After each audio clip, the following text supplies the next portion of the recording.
അമ്പനാട് എന്ന് പറയുന്നൊരു സ്ഥലമുണ്ടായിരുന്നു. അവിടെ ഒരു ശാസ്താക്ഷേത്രവും, അവിടെയാണ് ആദ്യമായിട്ട് ഞങ്ങൾ വന്നത് എന്നുള്ളതാണ്. ടിപ്പുവിൻ്റെ പടയോട്ടത്തെ ഭയന്ന് വടക്ക് നിന്ന് ഇങ്ങോട്ട് പലായനം ചെയ്തതാണ്.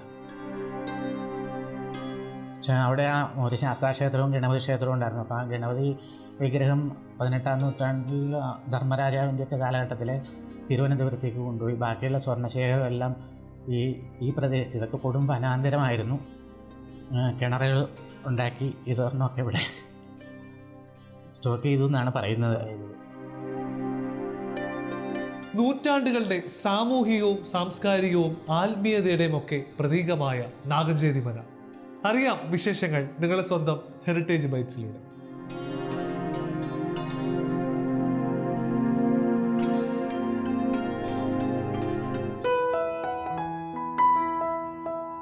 ചേമ്പിൻ തണ്ടാണത്. ചേമ്പിൻ തണ്ടാണ്. ശരിക്കും പറഞ്ഞു കഴിഞ്ഞാൽ ചേമ്പിൻ തണ്ട് ഉപയോഗിച്ചിട്ടുള്ള ഒരു തോരനാണ്.